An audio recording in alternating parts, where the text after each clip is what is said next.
Hey, I'm David Freiburger from Hot Rod Magazine, and I'm sitting here in my office working away. Okay, I'm actually posting on Facebook right now.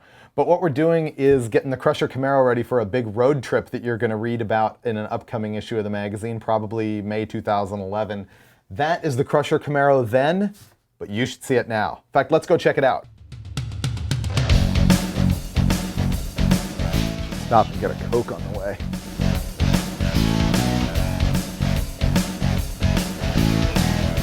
And so that's the Crusher today in all its street machine glory. In the December '09 issue of the magazine, we took it from a pro touring car and turned it into sort of a late 70s, early 80s street machine. And right now we're getting it ready for a road trip. But if you don't know the history of this car, here's like the 30-second version of that. In about 1993, 1994, I actually bought this thing out of a lot where Chevron was crushing cars for smog credits. I got this from the second owner and paid $700 for it. Right after that, I left Hot Rod Magazine as a staffer and moved on to four-wheel and off-road, and the current editor, Rob Cannan, picked it up and did a complete build-up on the car, showing how it could be smog legal, but still pretty fast. Right now, the emissions deal is completely out the window. Let's check it out. When we left off with the car in that December '09 issue, it looked really cool, but it still had a bunch of stuff wrong with it. And that's what Finnegan and I are kind of dealing with right now, is fixing that stuff so that we can hit the road. Here is the deal with the car right now. This engine is a 489 cubic inch big block Chevy, and it's really tame despite the fact that it looks like it's all hanging out. It has a little 230, 236 hydraulic roller cam in it from Comp. It's about 9-to-1 compression, Holley oval port heads, and of course, the luscious and wonderful Wyand 871 supercharger, topped by a couple of 850 Holleys. It makes only about 5 pounds of boost and 650, 675 horsepower, which, believe it or not, is weak for a big block Chevy, but you know what? It makes it so that we can drive it. Right now, what we're dealing with is a massive oil leak, which made us get these old school cork valve cover gaskets so that we can fix that. And there's a couple of other things to fiddle with here underneath the hood.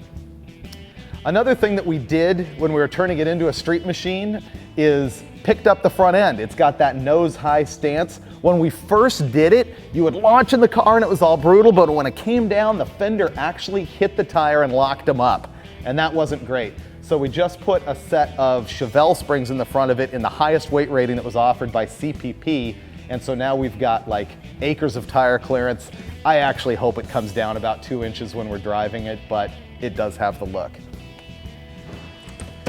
The interior of this thing is also super cool. When you check the Grant steering wheel, that is an implement of directional adjustment if I've ever seen one. And check the Autometer Sport Comp tack. That was the type of tack that was just it before the monster tacks came in. That's what I wanted in high school, and that's what I've got right now. You will also note the factory gauge delete that I put in the car just because I didn't want to deal with it. This car used to have a Turbo 400 automatic in it, and the torque converter was the same one that I had in my 383 small block that was in the car, and so it revved to the moon with the big block in it. And with 457 gears, this thing tacks on the freeway hard.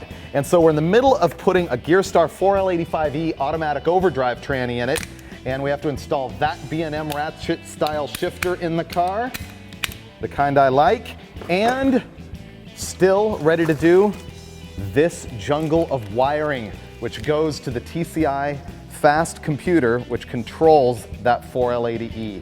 And we need to get this done soon. That part scares me a little bit. Another issue that we had to deal with is the fuel system. When this thing had an all-aluminum 632 in it, it had a pretty good setup with an Aeromotive A1000. The problem was it was mounted in such a way that today we can't get an exhaust system on it, and the stock gas tank that had been modified was a complete leaker and it just wasn't working for us. We wanted to set the car up so that we could put any engine in it in the future and have the fuel system work without having to mess with it again. So we installed this Rock Valley Automotive all stainless gas tank, which doesn't really fit the retro nature of the car, but it's just so cool we had to have it. This thing is loaded with baffles and things inside, and it has an Aeromotive drop-in A1000 fuel pump. It's actually in the tank, and we'll keep it running quieter and cooler and feed that big block no problem. I mentioned that I had some 457s in the back, and we're gonna throw in this 350 gear set so that it cruises better on the freeway, because we are gonna hit the road. We think we're driving it to Arizona, and that's gonna be a treat that I'm not going to reveal just yet, but it is gonna be an adventure. But there's still a lot to do to the car. Finnegan, get back to work. There's so many little details. This looks done, but we're gonna die here in the next day or so. Long nights. Okay. I'm gonna sit in it and make engine noises.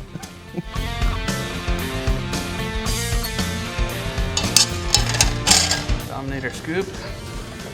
Adapter for 4150s.